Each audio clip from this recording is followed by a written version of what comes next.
والسلام على النبي.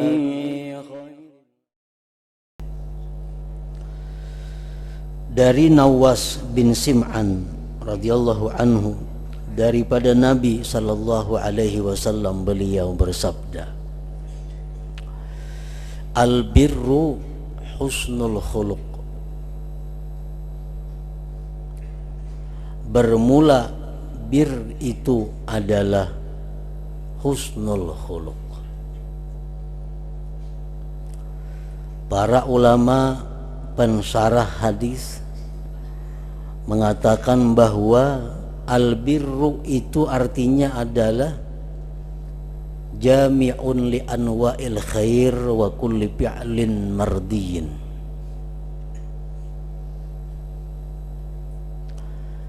Dinamakan al-birru itu mencakupi bagi segala macam kebaikan dan tiap-tiap perilaku yang diridhai. Itu namanya adalah al-birru.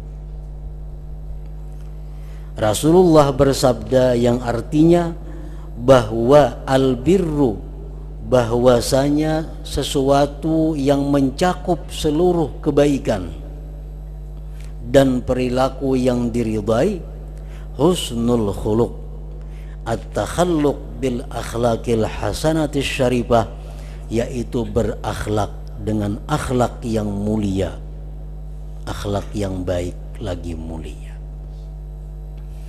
Nah, para muhibbin rahimakumullah, kebaikan itu seluruhnya berada pada akhlak yang terpuji. Kebaikan itu apapun namanya terlingkup di dalam perilaku akhlak yang terpuji. Akhlak yang terpuji itu seringkali disebut dengan adab.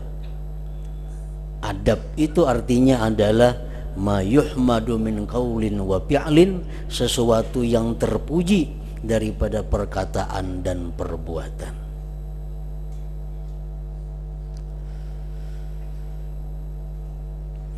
Jadi intinya kebaikan itu berada pada adab seseorang, pada perkataan, pada perbuatan, tingkah laku yang terpuji. Para muhibbin rahimakumullah, Rasulullah sallallahu alaihi wasallam bersabda, inna ahabbakum ilayya wa aqrabakum minni majlisan yaumal qiyamah ahasinukum akhlaqa. Orang yang paling dicintai di antara kalian itu kepadaku, dan orang yang paling dekat di antara kalian daripadaku kedudukan pada hari kiamat, orang yang baik di antara kalian akhlaknya.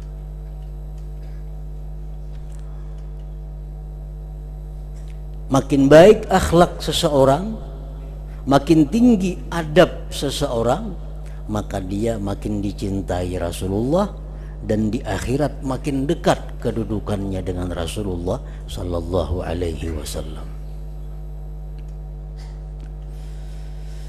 Rasulullah sallallahu alaihi wasallam bersabda lagi, innal abda la yablughu bi husni khuluqihi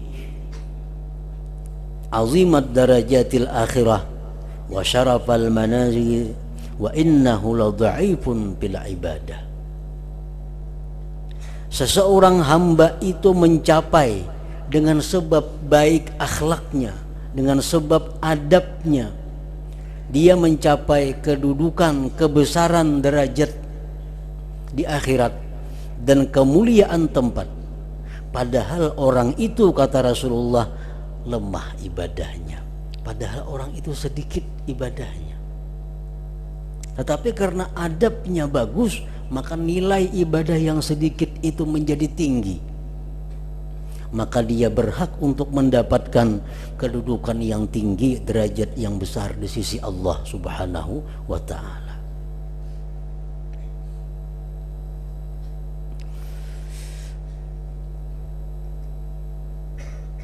Jadi artinya dari hadis ini kalau kita paham, betapapun banyak ibadah yang kita lakukan, tetapi kalau kita jahat akhlak, buruk akhlak,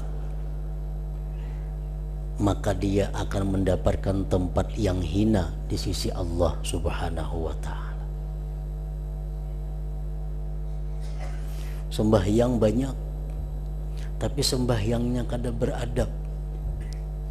Sembahyangnya kada beradab dengan Allah. Nah, sembahyang ini menjadi kecil nilainya. Sembahyang 2 rakaat tapi penuh dengan adab, maka sembahyang 2 rakaat itu sangat besar nilainya di sisi Allah Subhanahu wa ta'ala. Nah, makanya Rasul tadi mengatakan bahwa kebaikan itu seluruhnya dilingkupi oleh kebaikan akhlak seseorang. Kebaikan akhlak sama dengan artinya adab.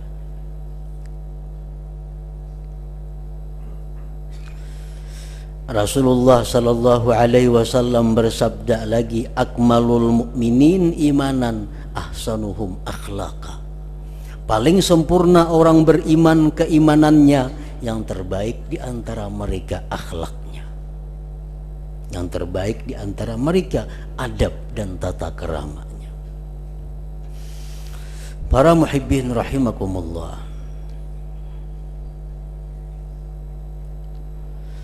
para ulama menerangkan kepada kita setelah meneliti Al-Quran, meneliti hadis-hadis Rasulullah sallallahu alaihi wasallam, maka mereka menyimpulkan bahwa tanda-tanda baik akhlak itu adalah sangat banyak. Sangat banyak persyaratan-persyaratan yang mesti dipenuhi kalau kita ingin menjadi orang yang baik akhlak. Di antaranya mereka menyebutkan orang yang baik akhlak itu adalah la la'ana, tidak suka melaknat. Di mulutnya itu jarang, kada suka keluar kata-kata laknat, kata-kata yang menjauhkan dari rahmat Allah.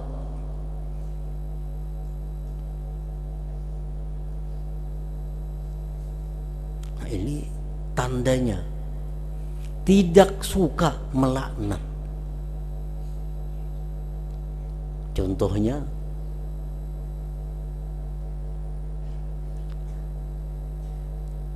seperti mengeluarkan kalimat-kalimat yang menjauhkan dari rahmat Allah, kalimat-kalimat neraka. Nah, neraka itu, nah ini suka melaknat. Jahannam itu orang, nah ini suka melaknat. Kalau seringkali keluar di mulutnya kata-kata seperti itu, orang ini tidak tergolong orang yang baik akhlak. Wala sabbaba, tidak suka menyumpah-nyumpah. Tidak sering keluar di mulutnya kata-kata sumpah. Yang dimaksudkan sumpah di sini seperti bungol, bangsat. Nah, itu tandanya orang baik akhlak. Kalau sering keluar di mulut kita bungol, tambuk, binatang, bangsat, nah ini adalah termasuk orang yang tidak baik akhlaknya.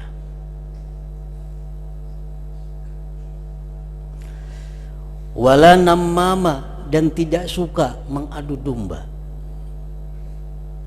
Kada mau orang baik akhlak tuh mengadu domba, bahkan menislah, membaguskan orang, bukan mencerai-beraikan orang yang baik-baik. Wala mugtaba, tidak menggibah. Menggibah, menyambati orang tuh jelas sudah orang kada baik akhlak. Wala hakuda, tidak dendam. Wala bakhila, tidak bakhil.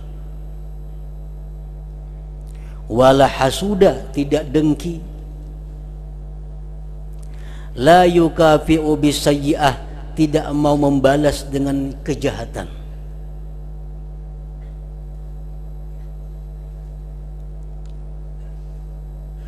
Misalnya orang berbuat baik kepada dirinya, tentu akan dibalas baik. Tapi kalau orang berbuat jahat kepada dirinya, dia tidak akan membalas kejahatan itu. Nah, ini tingkatan yang tinggi di antara tanda-tanda baik akhlak. La yaqta'u man qata'ah, tidak memutuskan hubungan kepada orang yang memutuskannya. Yuhibbu li akhihi ma yuhibbu li nafsihi, cinta untuk saudaranya sesuatu yang dia cinta untuk dirinya. Kalau aku kepingin aku senang, kalau aku kepingin bahagia, aku pun kepingin juga orang lain bahagia. Kalau aku kepingin untung, aku pun kepingin orang lain untung. Nah, ini alamat orang itu adalah baik akhlak. Para muhibbin rahimakumullah, baiknya akhlak itu, adab seseorang itu ada 3 tingkatan. Ada tingkatan aduan yang paling rendah. Bila gugur dari tingkatan ini, berarti orang ini sudah punya akhlak yang buruk. Yang kedua, ausat, yang tengah. Yang ketiga, al-a'la, tingkatan yang paling tinggi. Namun yang 3 macam ini disebut baik akhlak, tetapi ada tingkatannya. Contohnya yang paling rendah, tapi masih kada keluar dari baik akhlak, dia membalas kejahatan orang dengan balasan yang sama. Nah, ini masih baik akhlak. Orang menyakiti kita dengan sesuatu, kita sakitinya dengan sesuatu itu, tapi kada lebih, kada melebihi dari orang. Nah, ini termasuk baik akhlak. Andai kata dia menyakiti orang itu dengan lebih, nah ini sudah gugur daripada baik akhlak.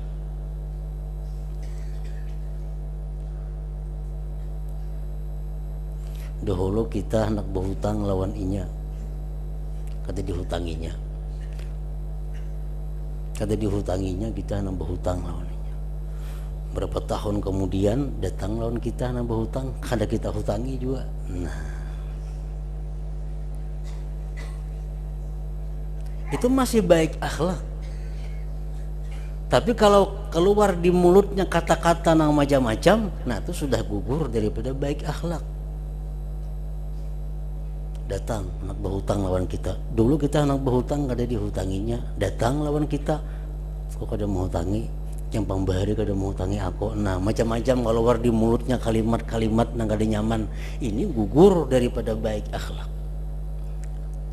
Kalau sekedar kada menghutangi titik, itu masih dalam golongan baik akhlak, walaupun yang paling rendah tingkatannya. Yang kedua, ausat. Nah, ini tengah. Tengah ini contohnya adalah seperti tahammulul adza, menyandang sesuatu yang sakit tanpa membalas. Disakiti orang, disandangnya aja, kada dibalasnya. Bagaimanapun orang menyakiti, baik dengan lisan, baik dengan tulisan, baik dengan macam-macam orang menyakiti inya diam, kada dibalasnya. Nah, ini tengah. Yang tertinggi adalah orang yang berbuat jahat kepadanya, dibalasnya dengan sesuatu kebaikan. Nah, ini yang paling tinggi, seperti yang dicontohkan oleh Rasulullah sallallahu alaihi wasallam dan para aulia-aulia, tokoh-tokoh yang lainnya. Orang-orang kafir, orang-orang jahat berbuat jahat kepada Rasulullah, tapi Nabi tidak membalas. Bahkan beliau mendoakan, Allahumma ghfir li qaumi fa innahum la ya'lamun. Ampuni kaumku ya Allah yang menyakiti aku karena mereka tidak tahu. Karena mereka tidak tahu. Imam Hasan, putra Sayyidina Ali karramallahu wajhah, beliau berada di kota Madinah. Datang seorang laki-laki yang bernama Asim ibnul Mustalik. Asim ini adalah penganut mazhab Khawarij. Mazhab Khawarij ini mazhab yang benci kepada keluarga Rasul.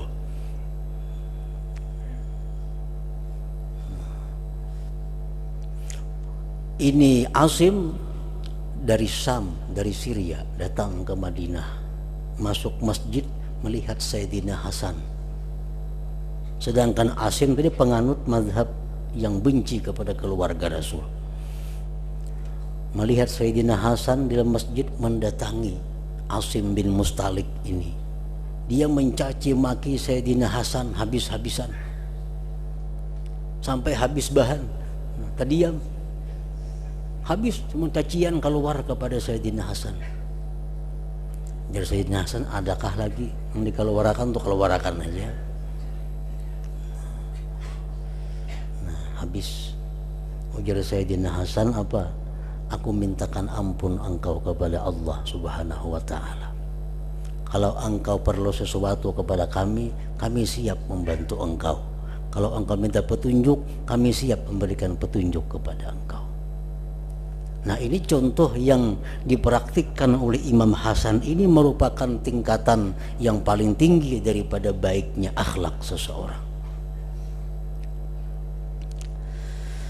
Para muhibbin rahimakumullah, Rasulullah sallallahu alaihi wasallam bersabda, "Hassinu akhlaqakum." Baikkanlah budi pekerti kamu. Baikkanlah akhlak kamu. Artinya baiki akhlak kamu itu. Ini sabda Nabi menunjukkan bahwa akhlak kita itu menerima diperbaiki. Akhlak bisa diperbaiki. Karena Nabi mengatakan hasinu akhlakakum, perbaikilah akhlak kalian. Nah, para ulama menjelaskan bagaimana cara memperbaiki akhlak ini supaya kita menjadi manusia muslim yang beradab. Pertama, kata mereka, adalah ilmu. Mesti menuntut ilmu. Kalau kita kada punya ilmu, kita kada bisa membaiki akhlak. Pertama, ilmu. Karena adab, akhlak yang baik ini adalah sesuatu yang dinamakan syariat, dalam golongan masuk syariat, bukan adat. Kadang-kadang ada perbedaan, menurut adat itu baik, tapi menurut agama kada baik, bisa terjadi. Nah, jadi kalau kita ingin beradab, ingin jadi manusia yang beradab, ingin jadi orang yang berakhlak baik, syarat pertama adalah kita menuntut ilmu. Dan para ulama pun sudah menyiapkan ilmu-ilmu untuk itu. Dikarang kitab Al-Adab fid Dunya fid Din. Dikarang kitab Imam Ghazali mengarang kitab Al-Adab fid Din. Imam Mawardi mengarang Adabud Dunya wad Din, macam-macam kitab yang mengajarkan tentang adab, tentang akhlak yang baik. Bagaimana akhlak kita selaku manusia, adab kita selaku manusia dijelaskan di situ macam ini. Nah, ditambah lagi kita misal selaku seorang pedagang, ada lagi akhlaknya bagaimana selaku pedagang. Ditambah lagi seorang suami, nah bagaimana akhlaknya seorang suami. Ditambah lagi pulang seorang ayah, bagaimana akhlak seorang ayah yang baik. Nah, lengkap diajarkan. Jadi kalau kita ingin memperbaiki akhlak, memperbaiki adab, dan itu satu perintah dari Nabi, pertama kita menuntut ilmu. Yang kedua, ar-riyadhah, latihan. Latihan. Ilmu yang kita tuntut itu tentang perbaikan akhlak mesti dilatih. Bagaimana cara melatihnya? Contohnya, selama ini umpamanya orang ada menyakiti kita. Nah, kalau kita meluluskan fitrah diri kita, kita marah kepadanya. Itu nafsu kita. Pasti marah kepada orang yang menyakiti. Tapi karena kita punya ilmu demikian kita disuruh baik akhlak, kita latih. Nah, latihan pertama antara lain bagaimana dengan mendoakan kebaikan kepada orang-orang yang berbuat jahat kepada kita. Itu latihan. Si anu tuh menyakiti kita, bahkan si anu tuh membunguli kita. Nah, kita paksa diri kita untuk mendoakan, ya Allah berikan dia itu hidayah, berikan dia petunjuk, berikan dia kebahagiaan dunia akhirat. Nah, ini riyadhah. Kita biasakan diri kita untuk berbuat baik kepada orang yang jahat kepada kita, walaupun dengan doa. Walaupun dengan doa.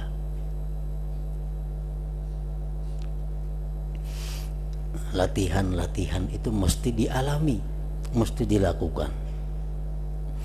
Yang ketiga, ad-du'a wal ibtihal ilallah. Berdoa kepada Tuhan supaya akhlak ini diperbaiki. Nabi pun selalu berdoa, Allahumma kama hassanta khalqi fahassin khuluqi. Nabi mencontohkan, mengajarkan. Beliau selalu mengata, Allahumma kama hassanta khalqi, ya Allah sebagaimana engkau baikkan kejadianku, fahassin khuluqi, baikkanlah budi pekertiku. Nah, doa. Setiap baca ramin disuruh baca doa tuh. Allahumma kama hassanta khalqi fahassin khuluqi. Kita kada bisa bahasa Arab, bahasa kita di dalam hati kita. Ya Allah baikkanlah akhlakku sehingga menjadi seseorang muslim yang berakhlak mulia. Ya Allah baikkanlah akhlakku sehingga aku menjadi seorang muslim yang berbudi pekerti mulia. Nah, bahasa kampung aja dalam hati lebih baik daripada bahasa Arab kada mengerti. Nah, baik. Yang keempat untuk memperbaiki akhlak ini adalah mukhalatah bidzawil akhlaqil hasanah, bakawan bagaul lawan orang nang akhlak baik. Nah, ini sangat menentukan. Kita kebiasaan bakawan lawan orang nang pamuntungan bungo tambuk tak umpat juga kena kita terjangkit kawani nang kata-kata orang-orang nang berakhlak bagus berkata-kata mulia akan menular kepada kita. Nah, 4 perkara itu yang mesti dilakukan bila mana kita ingin menjadi orang yang berbudi pekerti baik, berakhlak mulia. Ya, tadi ingat Nabi kita, seseorang hamba yang dia sedikit ibadahnya kada banyak, cuma karena dia berakhlak baik, dia mendapat derajat yang besar, kedudukan yang mulia di sisi Allah Subhanahu wa ta'ala. Wal ismu ma haka fi nafsika wa karihta ayyatali alaihi nas.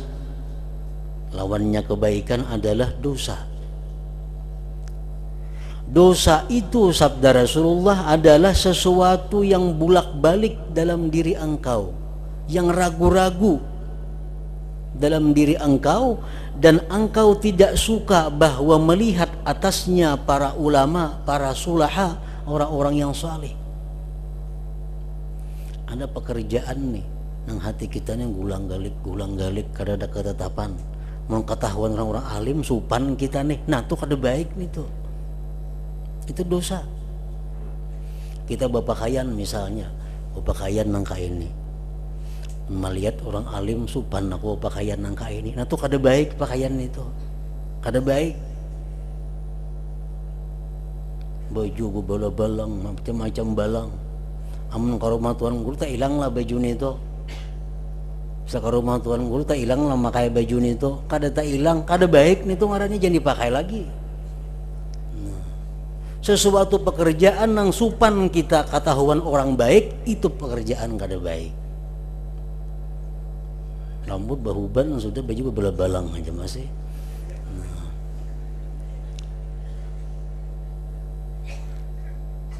Balang nang kada bagus artinya. Nah, apa ketingkah laku, perkataan, pakaian nang anggaran ketahuan orang alim kita nih supan, itu kada baik artinya.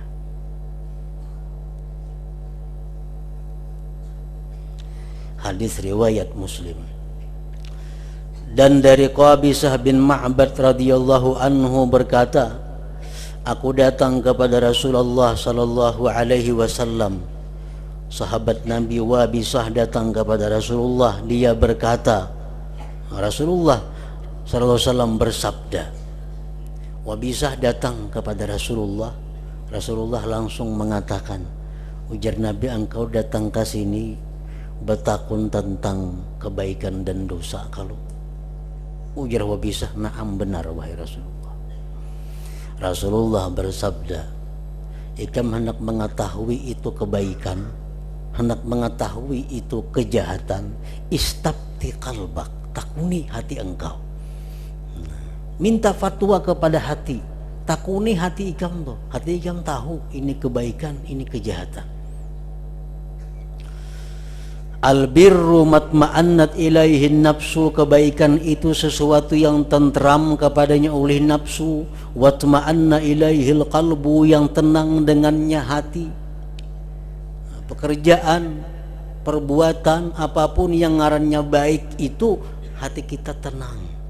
Nah, kalau ada kegelisahan, tentram, dilihat siapapun kita kada akan malu. Nah, itu ngarannya adalah kebaikan. Dan dosa itu, ujar Rasulullah, sesuatu yang bulak-balik di hati engkau, di dada engkau. Wa in aftakan nas wa aftauka, sekalipun manusia memberikan fatwa tidak seperti demikian. Misal orang tuh sealamanan madahkan itu boleh aja, tapi hati kita nih hatap kada nyaman, nah tinggalkanlah sesuatu itu. Walaupun sekampungan orang madahkan baik, tapi hati kita madahkan itu kada baik, umpati hati kita. Nah, ini sabda Nabi kepada sahabat beliau yang bernama Wabisah bin Ma'bad tadi. Dan ini hadis hanya berlaku untuk orang yang namanya Wabisah dan orang-orang yang sudah punya hati bersih seperti hatinya Wabisah. Artinya untuk umum kada kawa dipakai. Sebelah orang ada datang kayak apa ngaran dosa, ngaran pahala, takuni hati igam, itu kada kawa dipakai untuk umum.